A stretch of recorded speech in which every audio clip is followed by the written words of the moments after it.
لا يتكلمون إلا من أذن له الرحمن وقال السلام عليكم warahmatullahi wabarakatuh. Bismillahirrahmanirrahim. Alhamdulillahi rabbil alamin.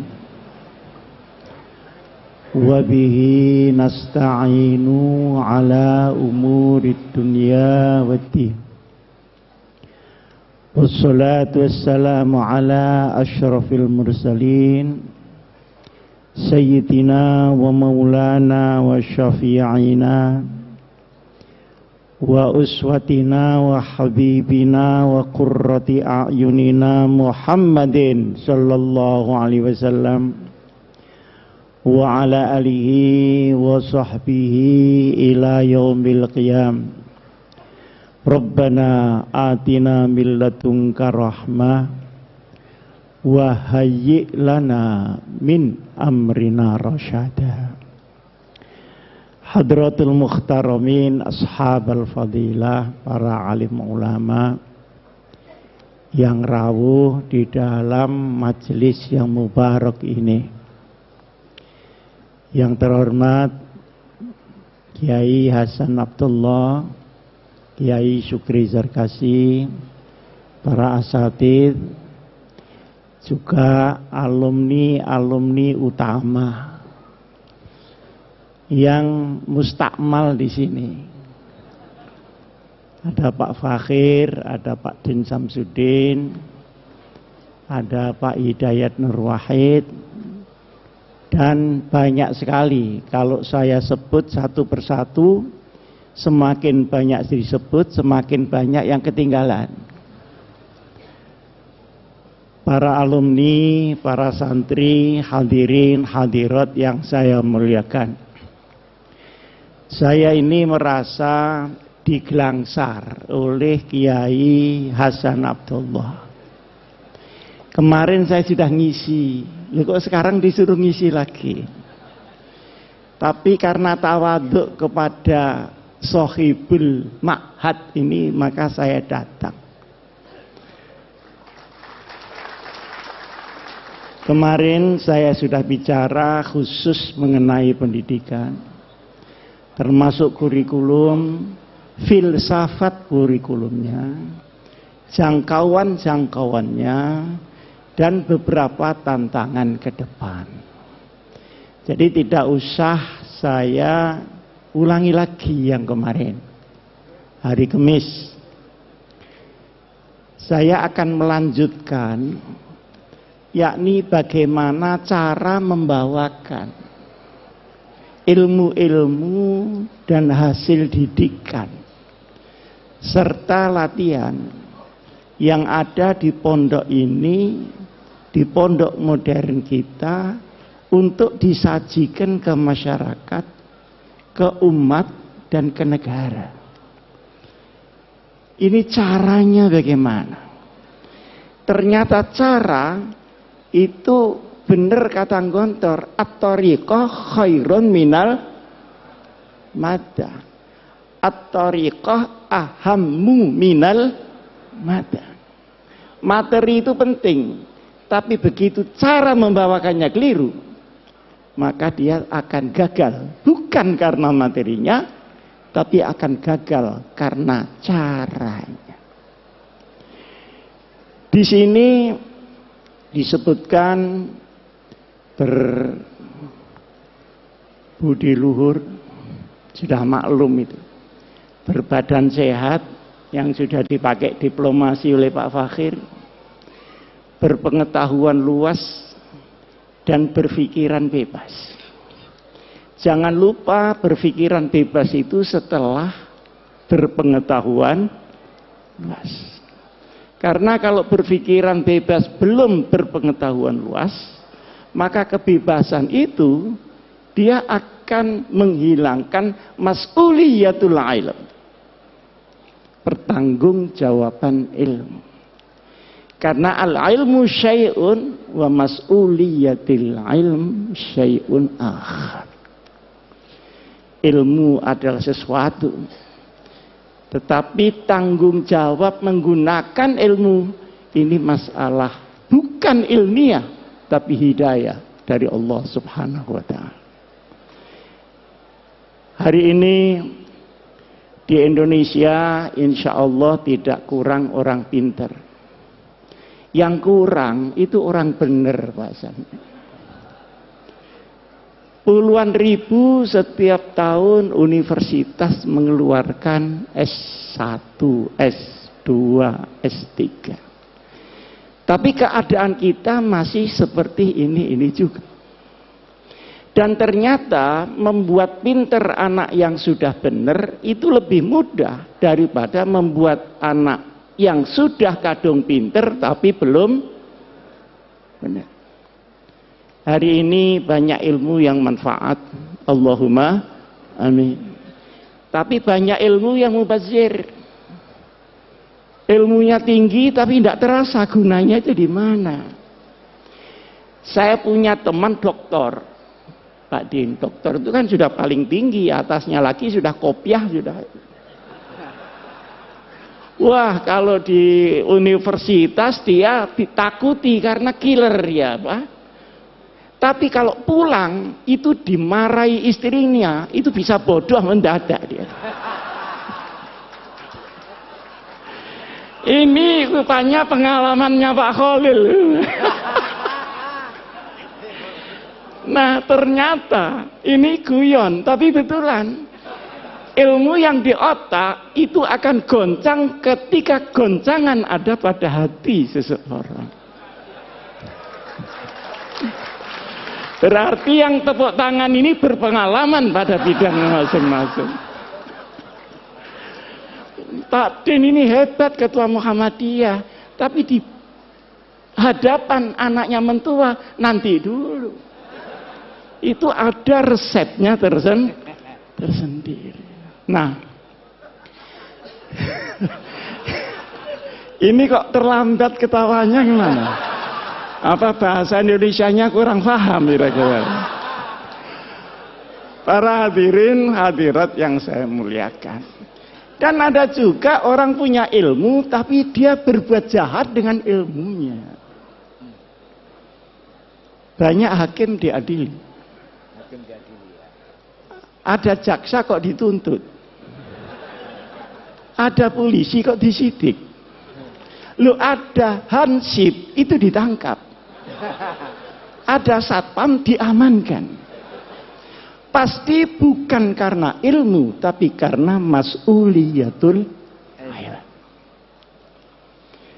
Nah, di Gontor ini diberi mas'uliyah dan diberi ilmu. Tetapi ilmu yang diberikan itu berkali-kali disampaikan oleh Pak Zar, oleh Pak Sahal.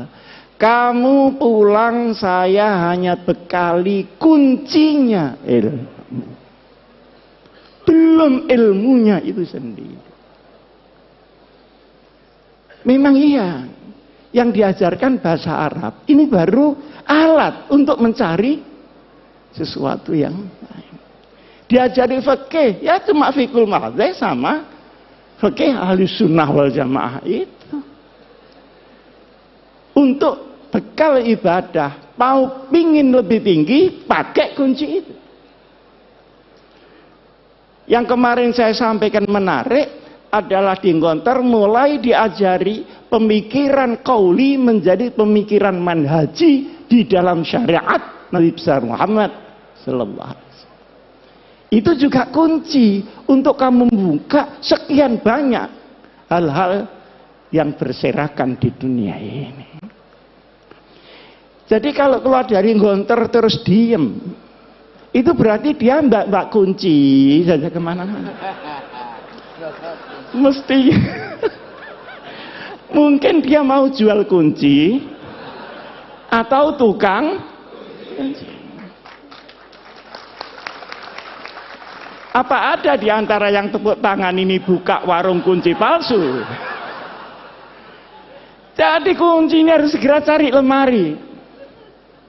Ketika itu Pak Zarkasi belum membayangkan ada Universitas Darussalam. Jadi ngitungnya anak kelas 6 berarti aliyah selesai. Belum sampai jamiah, belum sampai memikirkan doktor, belum sampai memikirkan magister. Tapi kunci berkali-kali disampaikan. Nah, kunci ini lemarinya adalah pendidikan yang lebih tinggi. Tapi gudangnya adalah masyarakat. Keilmuan itu bagian dari kehidupan, bukan kehidupan itu yang bagian dari keilmuan. Buktinya tadi ada dokter yang hilang nyalinya karena disentak oleh bojonya masing-masing. Ini supaya dicatat menjadi mahfuzat.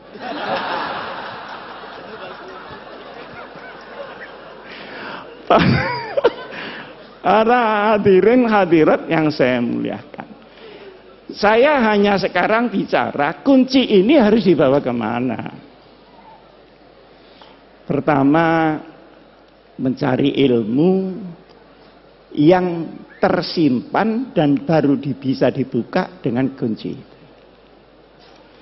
Silakan mau ngambil takhasus kemana,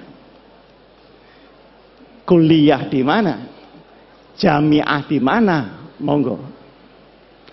Nah, tetapi dari sekian banyak referensi yang dibuka oleh anak gontor yang sudah membawa kunci, hendaknya diuji kebenarannya di dalam perkembangan masyarakat itu. Masyarakat adalah alat uji yang paling muktabar di dalam pengembangan keilmuan itu. Jangan marah-marah kepada masyarakat karena ilmunya tidak dimengerti oleh masyarakat. Saya kan termasuk anggota IJMI, anggota dari bagian wingking, bagian belakang. Saya ingin menyampaikan, ini orang pinter-pinter. Jangan ngelupuk podo pintere. Tetapi turunlah, kumpulkan orang bodoh-bodoh itu supaya pinter. Lah kak ngelumpuk podo pinter nih, yang pinter rumangsa kepinteran, yang bodoh ya ndak ngreken wong iku pinter-pintermu. Oke. Nah, ini yang dimaksud oleh Trimurti menurut pandangan saya, segera menyelam di masyarakat untuk menguji kecanggihan daripada ilmu kita masing-masing. Nah, masyarakat kita sekarang ini berbeda dengan masyarakat pada waktu masih sugengnya Trimurti. Pada waktu saya masih mondok di sini, keadaan masyarakat itu sederhana. Orang Islam itu cuma dua, kalau ndak NU ya Muhammadiyah, sudah ndak ada lain-lain lagi. Ini mau besanan saja takut tidak mendapat barokah dari masing-masing pemimpinnya. Selisih sedikit ribut. Yang satu kunut, yang satu tidak kunut, ribut. Padahal di kitabnya orang NU ada kunutnya dan ada tidak kunut. Tapi karena dia terkooptasi oleh golongan, ribut. Kalau tidak kunut itu begini-begini. Alhamdulillah sekarang ini sudah tidak ribut karena sudah tidak salat subuh.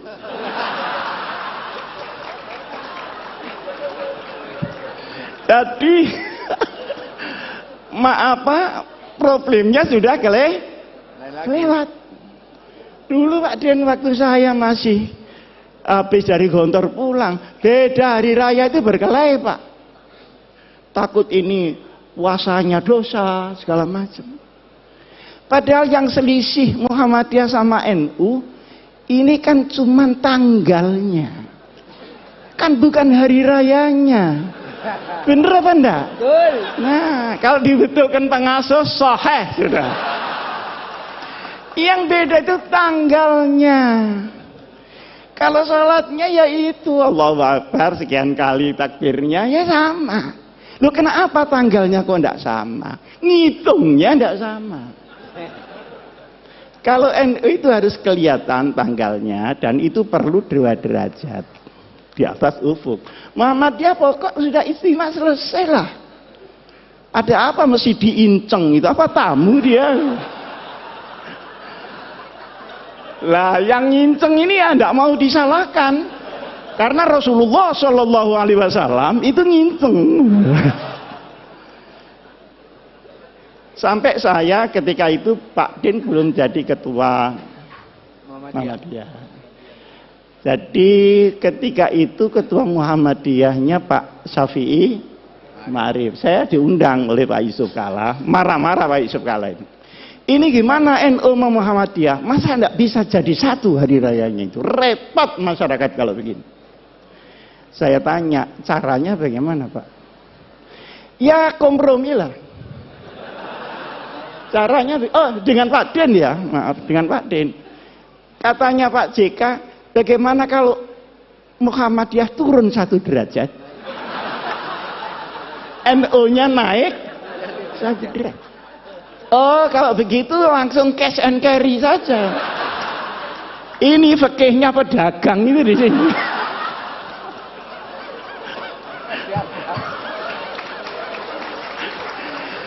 Oh, disuruh naik turun. Saya bilang enggak bisa Pak itu. Lah terus yang bisa bagaimana? Yang bisa pengertian seluruh umat Islam bahwa perbedaan itu terbuka memang ada.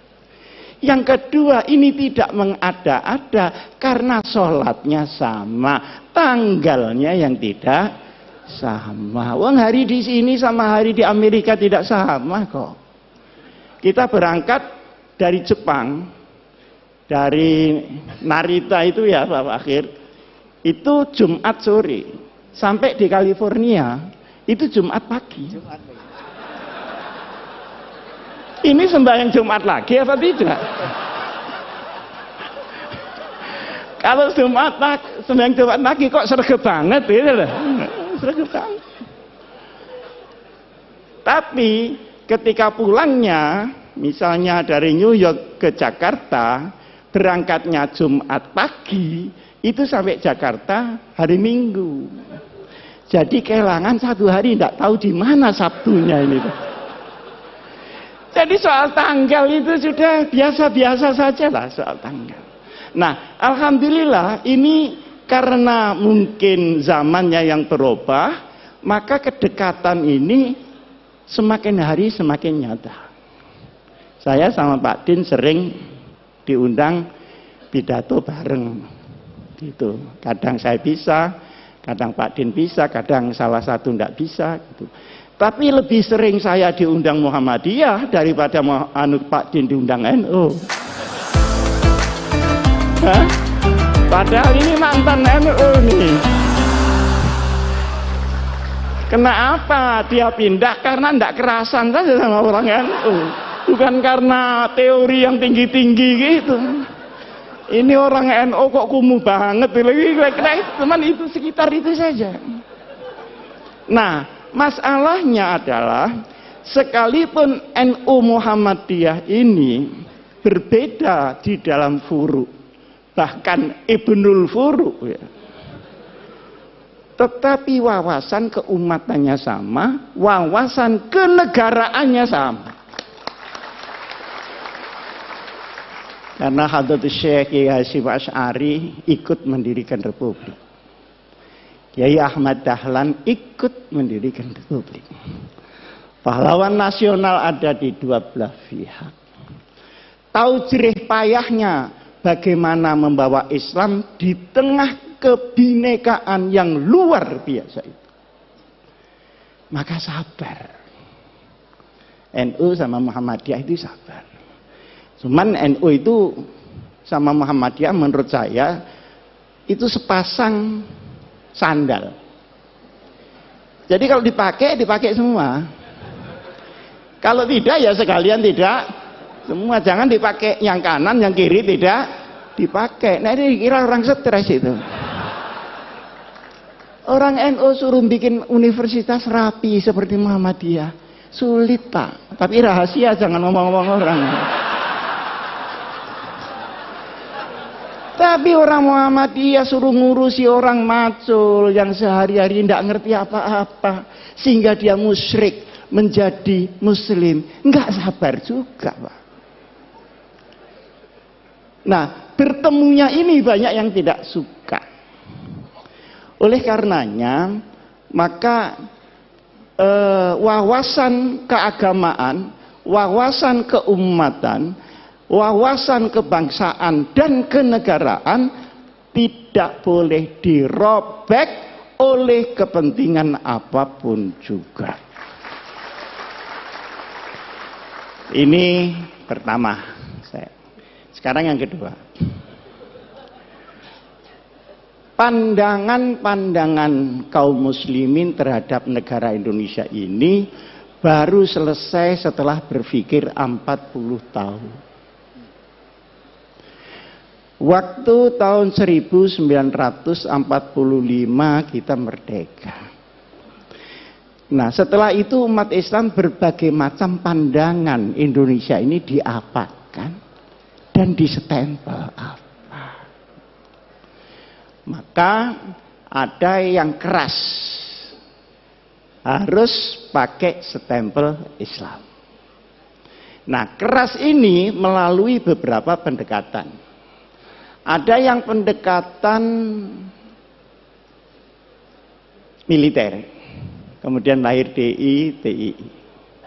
Ada yang pakai pendekatan militer dan politik, PRRI dan Permesta. Disaingi oleh kelompok-kelompok orang yang tidak suka agama, orang ateis. 48 pemberontakan komunis yang dipimpin oleh Uni Soviet dan pemberontakan 65 yang dipimpin oleh RRC.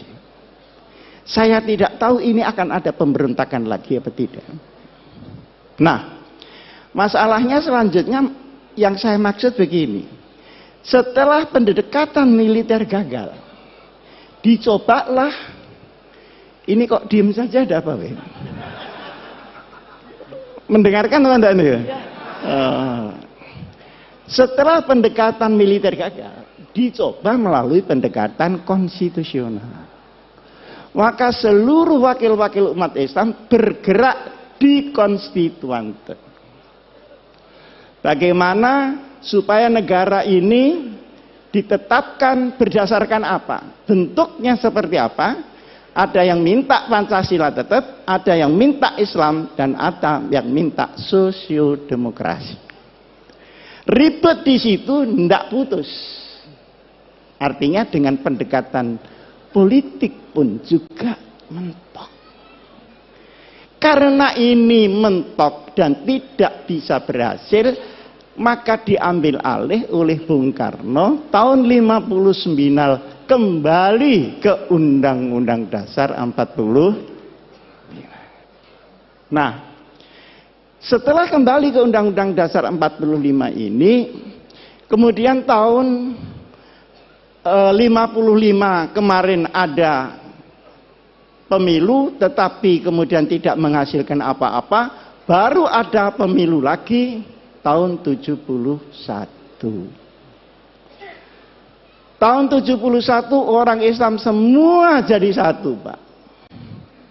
Yang Pak Idham, yang Pak Muhammad Nasir, yang Pak Kasman Singotimojo, yang Pak Nurholis Majid, yang Gus Dur, semua bersatu membela satu partai bersama, namanya Partai Persatuan.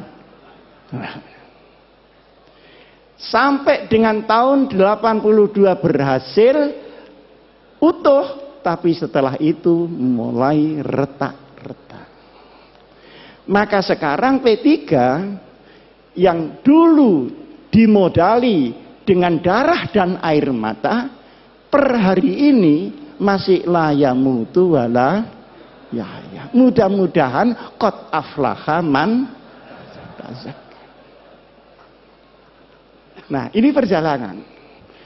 Dari sini ulama-ulama itu berpikir, ini kenapa ya? Di sini kok enggak pas.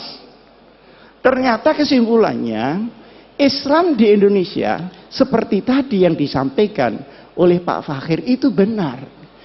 Islam dalam peradaban belum tentu Islam dalam formalistik. Di sini masalah yang timbul. Nah, akhirnya ketika diformalkan menjadi banyak tentangan dari kelompok umat Islam sendiri. Disinilah maka kemudian dikaji sampai dengan tahun 1983. Berkumpullah ulama-ulama ketika itu di Jawa Timur dan tempatnya di Sukoharjo, di pondoknya Kiai As'ad, ngumpul semua.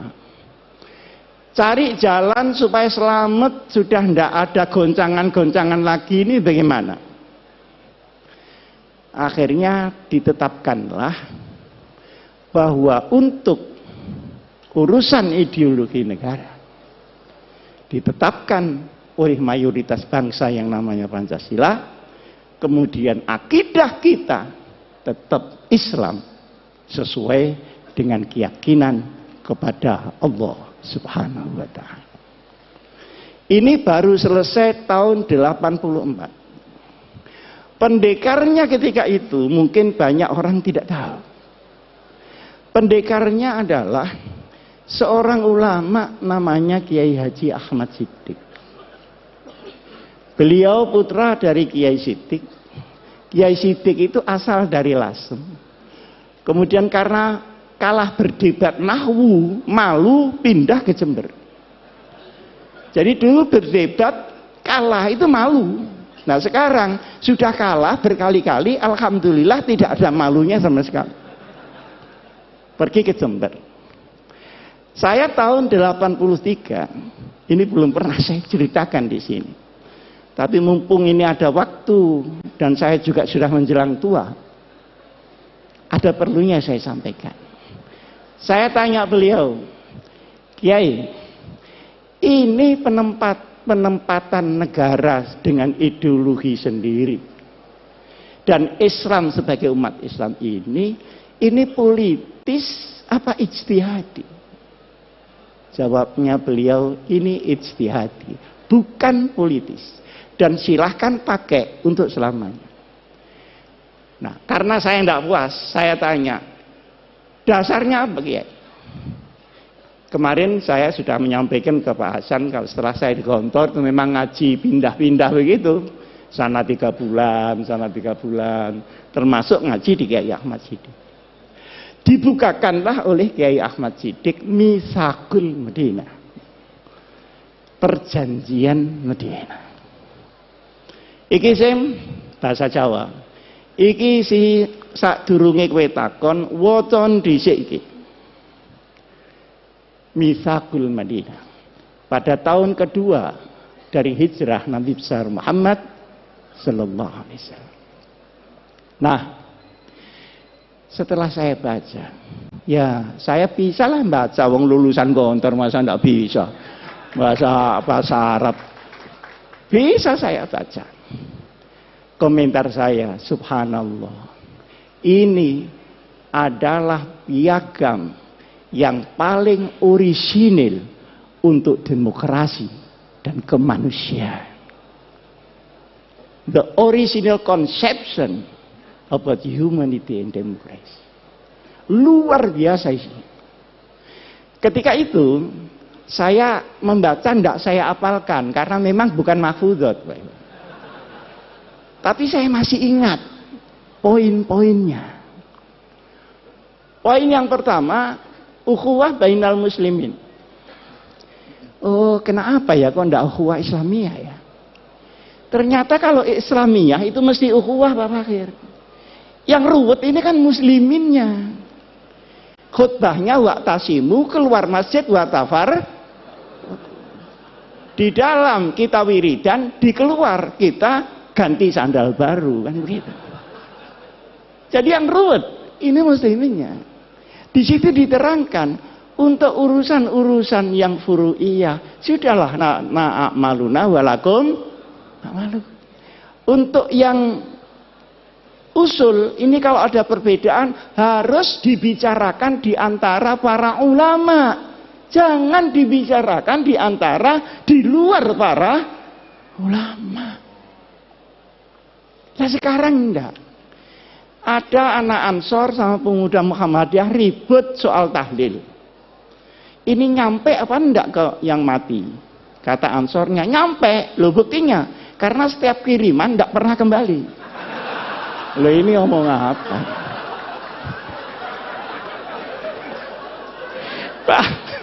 Ya pemuda Muhammadiyahnya ini kan enggak terima. Mana tanda buktinya? Nah kalau diserahkan bangsa begini ini Pak, innalillahi wa inna ilaihi raji'un. Nah kalau sudah sampai top dia merusak Islam, dia harus dinyatakan tegas dia berada di luar Islam. Luar biasa. Saya baru diberitahu oleh polisi. Dulu Pak Hasim, ada orang ngaku malaikat Jibril namanya Lia Eden. Bener ya? Ada orang yang mengaku Nabi Muhammad namanya Musad. Dua-duanya ditangkap. Dimasukkan di tahanan, ditanya oleh polisi, wahai malaikat Jibril, pernahkah ketemu Nabi Muhammad ini? Ternyata belum pernah ketemu dua orang.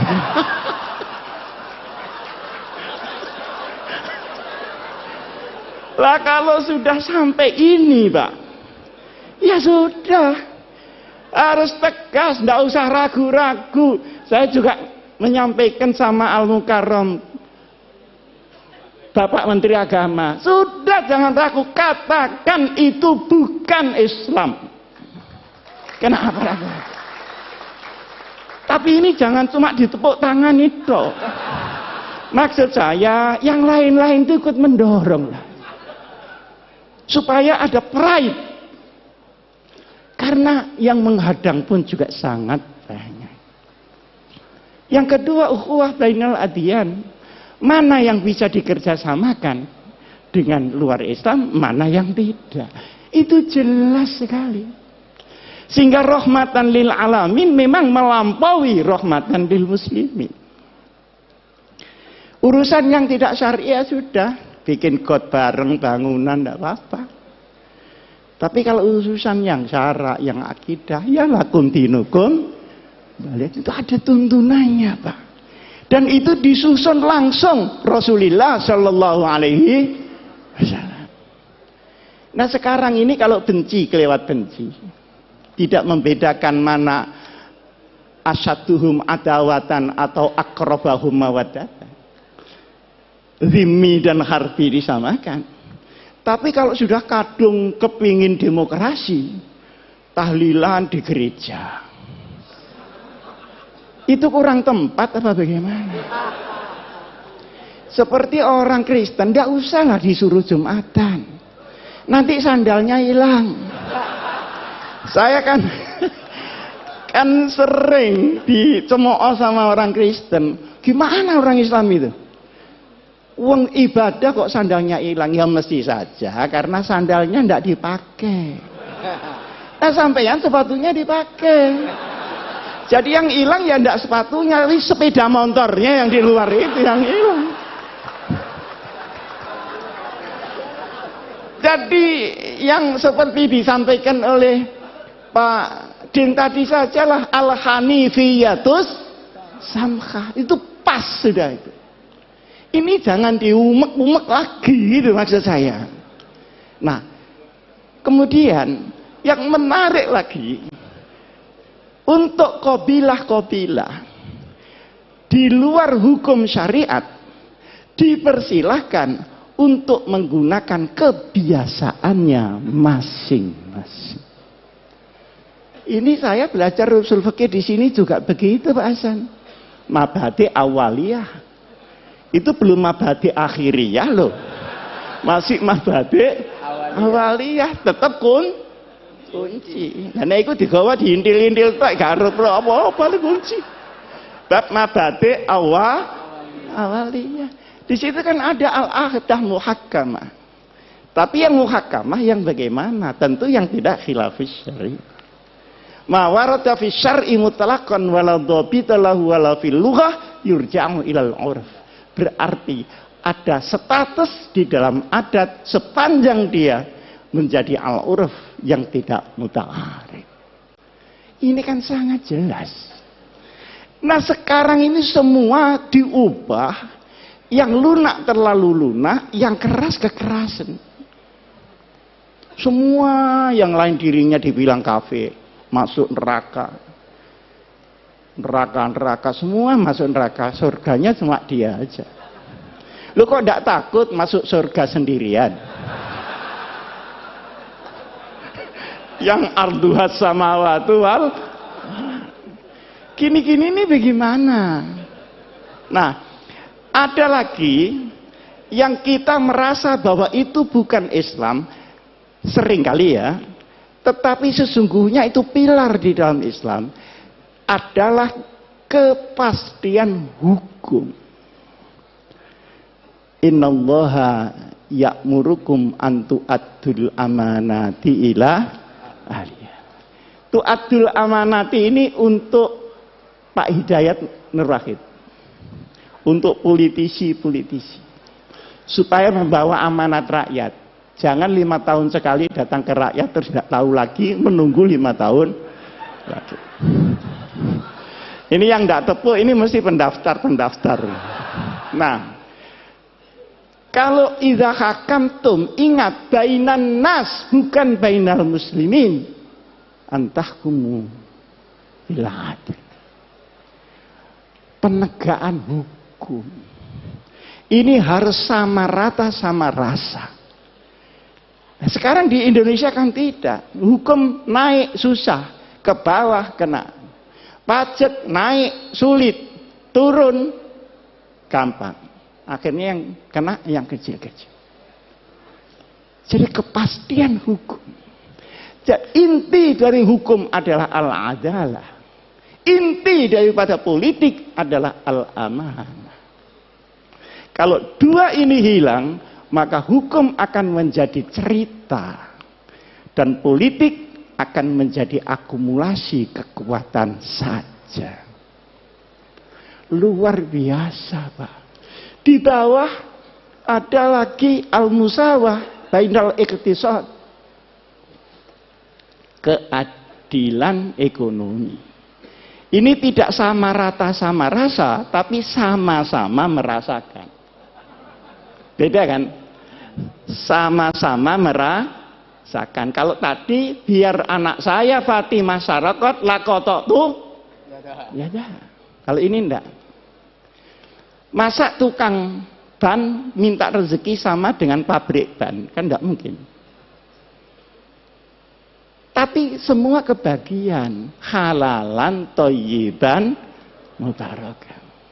Orang sedikit bisa bahagia, dapat banyak bisa bahagia, dapat sedikit bisa menjadi pencuri, dapat banyak pun bisa menjadi rampok di mana-mana. Yang habiskan uang negara itu bukan orang miskin, Pak. Orang yang sudah Masya Allah kayanya. Nah, di sini pun adalah ketentuan yang harus ada di sebuah negeri, apapun bentuk negeri itu, kita ada orang Islam di situ, kita harus perjuangkan ini. Nah, kemudian ketika Madinah diserang orang-orang lain, maka seluruh agama yang ada, baik Yahudi, Nasrani maupun Sobiin, harus bersama-sama membela nasionalisme Madinah. Coba, Pak. Ini kan Masya Allah. Dan ini bikinan Nabi Muhammad loh, bukan bikinan Muhammad belakangan ini, Pak. Ini Nabi Muhammad. Kekurangan kita adalah di dalam pemahaman daripada Islam, implementasinya sudah punya fikih, sudah punya dakwah, tapi kita sering melupakan sirah nabawiyah di dalam memimpin umat Muhammad Rasulullah Sallallahu Alaihi Wasallam. Karena sirah nabawiyah itu juga strategi implementatif yang real dari Rasulullah. Kapan Rasulullah dakwah diam-diam? Kapan terang-terangan? Kapan mengungsi? Kapan hijrah besar-besaran? Kapan dia menunggu? Dan kapan beliau membalas serangan? Semuanya ini harus kembali di dalam benak kita. Nah, sekarang ini para bapak yang saya muliakan, negeri yang tadi oleh para ulama diputuskan tahun 84 itu supaya diisi, jangan didekonstruksi. Kalau didekonstruksi, ruwet, habis waktu untuk mendekonstruksi, belum lagi mengisinya kembali. Lebih langsung dengan melakukan jurusan al-amru bil ma'ruf wan nahyu 'anil munkar. Seperti ada LGBT itu kok saya dengar yang teriak-teriak kok cuman saya, yang lain-lain ini gimana kok enggak teriak-teriak. Itu kan embrio supaya laki-laki kawin dengan laki-laki, perempuan kawin dengan perempuan, kan gitu maunya Pak Fakhir. Kalau perempuan kawin dengan perempuan, saya nggak tahu lah karena saya nggak pernah jadi perempuan. Tapi kalau laki-laki kawin dengan laki-laki, itu mau olahraga atau mau kawin?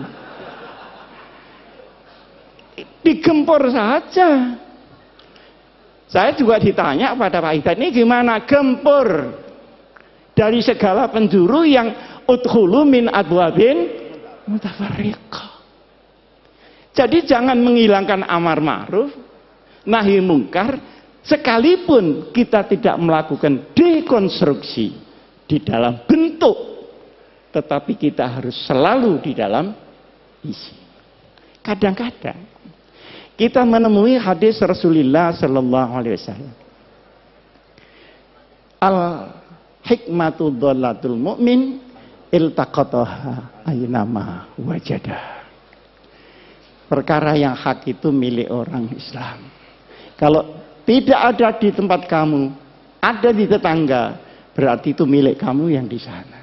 Ambil kembali. Jangan tetangganya dimaki-maki karena tetangga.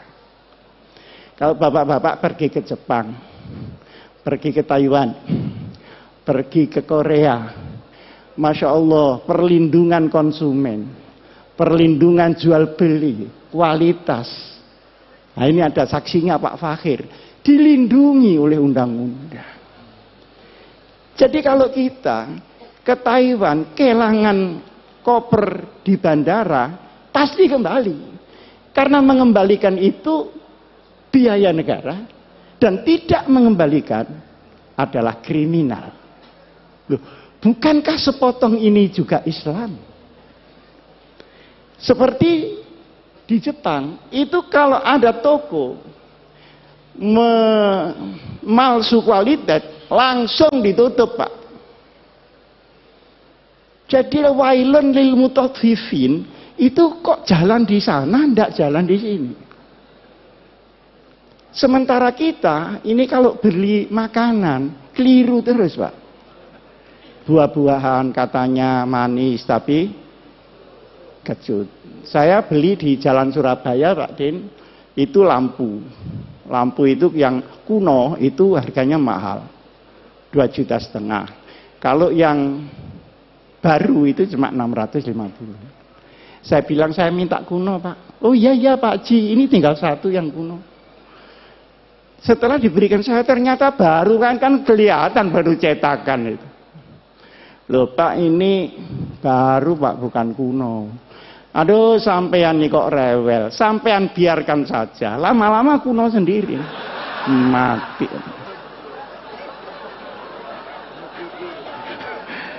Itu namanya sekarang katanya mukidi. Ini lama-lama kuno sendiri. Wah, ini orang belum tahu siapa yang beli ini. Akhirnya saya bayar 650. Loh, takji kurang ini. Ya kurangnya nanti kalau sudah kuno.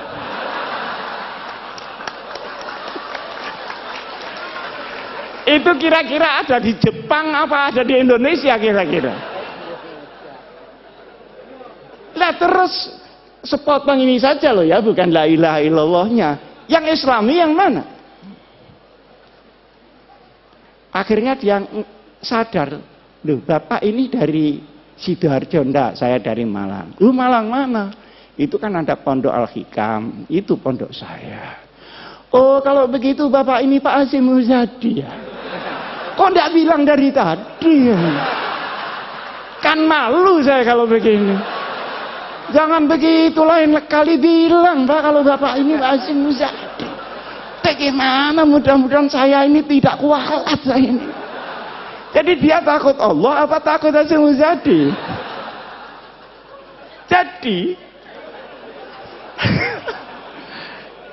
Jadi akhirnya saya itu mikir, ini kenapa ya begini? Pak Fakir kan sebentar lagi menjadi Menteri Luar Negeri, Allahumma. Masa naibul fa'il terus? Lama-lama ini bagaimana ya kok begini? Jadi ternyata setelah kesana kemari, ilmu saya itu ya ilmu keluyuran saja, itu kan ilmu yang berat-berat. Oh kalau begitu, lau anna ahlal qura amanu wattaqau. Itu ahlal quronya bukan kuronya, Pak. Jadi kita tidak usah bulet perkara kuro, tapi ahlal amanu wattaqau. Fafatahna alaihim. Tapi walakin kazabu, yang kazabu tadi kuronya apa ahlul kuro? Ini bukan tamrinan tapi sudah terang. Sehingga menurut saya yang penting bagaimana kita isi Indonesia. Nah, di saat kita ngisi itu tantangannya luar biasa, Pak. Terutama setelah tahun 2002, setelah reformasi ini. Seluruh ideologi yang baru-baru masuk, baik di kalangan kaum muslimin maupun yang dari barat maupun yang dari timur, semuanya masuk, sementara kita sedang diancam oleh regenerasi yang sudah 100 tahun ini. Indonesia akan ganti penduduk baru. Mereka anak kita atau anak zamannya. Ini menjadi perhatian kita. Tetapi la tayasu min rauhillah. Sekian banyak kita berkumpul.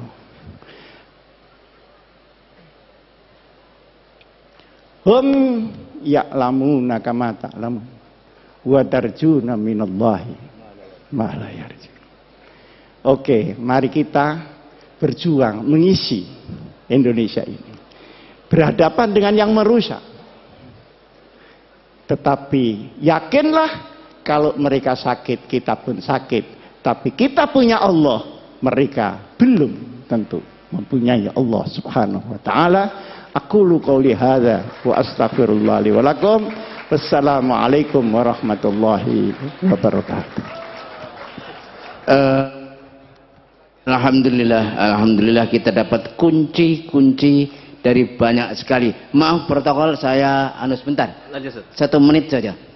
Dari pertama, kedua, ketiga, keempat dan kelima tepat sekali. Saya pertama kali Ustadz Hasyim Muzadi yang terakhir. Kita mendapat kunci-kunci yang banyak sekali. Saya tidak mau komentar. Sekarang kunci-kunci berikutnya yaitu begini Pak Hasyim. Kita ini mengundang Presiden Republik Indonesia. Semua presiden itu pernah menginjakkan kakinya di Gontor. Nah sekarang presiden yang ke-7 ini kita undang. Tanggal 19 September. Sesuai dengan tanggalan berdirinya pondok 1926. Barangkali pintu untuk menyampaikan kepada Bapak Presiden antum ini. Mana kuncinya? Jangan digini-gini aja.